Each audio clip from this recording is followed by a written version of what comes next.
Hey everyone, welcome to Transit. We're doing this new series called No Regrets. And we thought we'd do something a little bit different. We thought instead of just one person talking, we try to get a few of our friends together on the line and talk about this idea of regrets.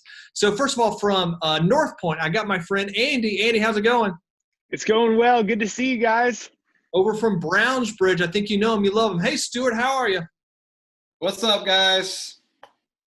And now let me say hello to Gene. Gene from Gwinnett. Gene, how are you? Hey guys, doing good. And everyone loves Will. Will from down in Decatur City. Good to see you, Will. Hey, everybody. So, guys, we want to do the series about regrets. And no one goes out into life wanting to make a bunch of regrets. No one wants to ruin their life or wind up friendless in Greenland. Like, everyone wants a great life, but somehow you wind up a few years down the road and you have regrets. When you all think about middle schoolers, when you think about that time in middle school, what were some of the regrets that you had? Yeah, I think for me in middle school, I was really quiet and shy. And so I remember one time this girl was getting bullied by another classmate, and I didn't say anything. I didn't speak up. I didn't do anything. I didn't go tell the teacher. And no one else around me did anything either. And so we didn't want to be known as the snitch or the tattletale, or, sometimes you get brought up, to like mind your own business. And so we just didn't do anything. And looking back at it now, I really regret that I didn't stand up and say something in that moment. Yeah, when I was in middle school, I really wanted to be liked and I really wanted friends. And it really didn't matter who those friends were, because that desire for acceptance and to be liked was just so strong. And I ended up getting in with the wrong crowd, and I remember making some bad decisions. They actually made a decision one time to vandalize somebody's property when I was in middle school, and I didn't do anything to stop them. And looking back, that was something that I really regret not doing. Yeah, for me, I feel like I remember so many Monday lunch times where we've had a weekend and I've come in and I'm sitting with my friends and we all start parent bashing together. We're just frustrated with all the limitations that we had during the weekend and the rules our parents put on us, and all the times that they told us no and how they just don't understand us. And then now it seems like each year that goes by, I understand more and more, they actually weren't terrible parents, probably to any of us. They just did it because they love us. So I just regret that every morning it seemed like we were bashing people who actually loved us the most. Yeah, Britt, I was super interested in romantic relationships. And I remember this one specific relationship. I know, right?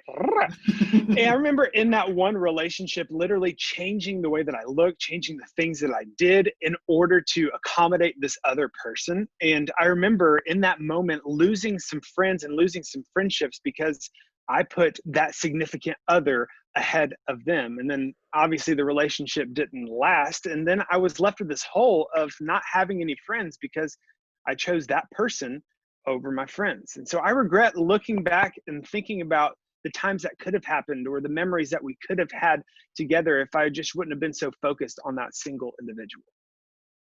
Well, guys, when I hear those stories, when I hear about your regrets, I can't help but notice that they often happen in group setting. What makes it so difficult to do the right thing, to avoid regrets when you're with a crowd of people and maybe they're going the wrong direction? What's unique about the group setting when it comes to regrets? Yeah, Britt, I think that's a really great question. I think it's because in middle school, you feel awkward and different, and you don't want to stand out and you don't want to be different compared to everybody else. You just want to blend in and you want people to like you. And so you're going to be tempted to do what everyone else is doing, even if it is sometimes the wrong thing to do. Yeah, when I think back to middle school, the thing that I think I was made fun of for more than anything else was for being different. I mean, I got called weird a lot. And I just learned personally that it was safer to just do what everyone else was doing, even if what they were doing wasn't necessarily the right thing.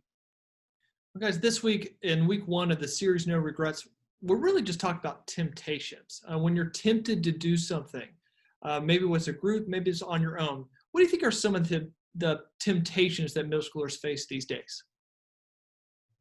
I think I think for me in middle school, and I think for a lot of people in middle school, things to lie about, you want to lie about certain things to be able to do stuff or get things. You hide stuff, or maybe even, I know for a lot of girls, it's gossiping. It's tempting to talk about other people in not so friendly ways.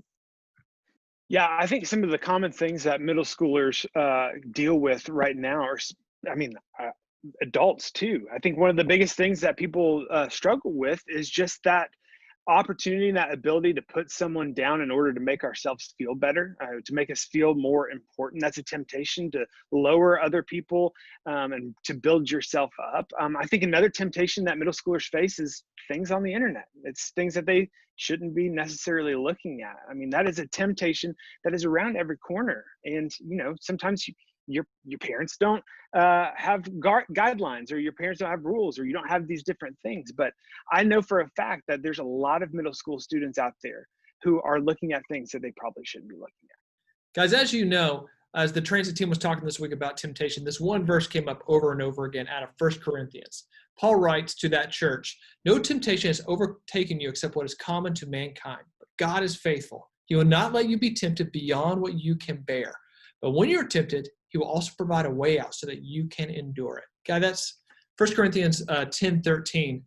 What do you think that verse means for us today? What does it mean for today's middle schooler?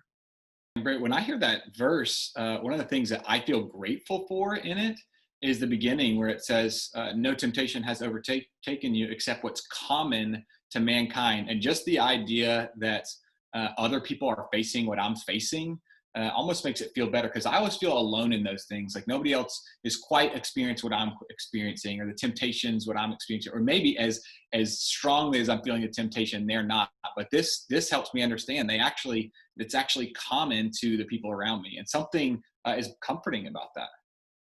Yeah, I love that. I also love the part where it says he will provide a way out. And to me, it means that there's still hope, that no matter how deep you are in a particular temptation or how stuck you feel in a situation, that there is a way out. There's always another way. And it reminds me of Finding Dory. I don't know if you guys have watched that movie before, but Dory always finds herself stuck in like different situations. And Hank is like with her, and Hank is totally pessimistic. He's like, like you can't find anything. Like we're just stuck here. It's useless. We can't do anything. But Dory's, she's been taught like there's always another way out. And so I love that. And that it just reminds me like God will provide a way out, no matter what kind of situation you're in, how deep you are stuck in a temptation, that God is going to provide for you, and that there's still hope for you.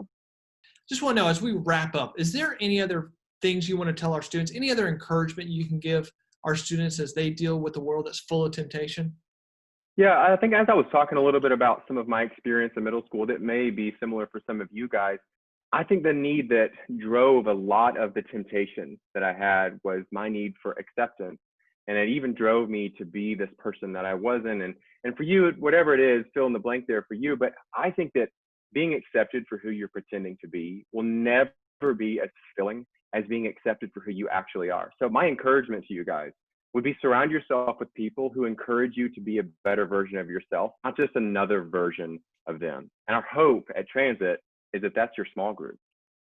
Yeah, I wouldn't want to end this talk without at least saying that there will definitely be moments for every single one of us watching this thing, that as much as the series is called No Regrets, we will make a decision or a choice in a moment that we do regret, and maybe give in to a temptation that we wish we hadn't of.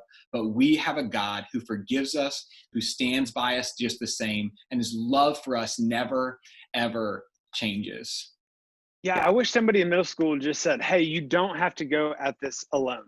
And as you sit in your sin, or you sit in your temptations, as you sit in that seat, you just start to think that you're the only one that's dealing with this, or you're the only one going through this.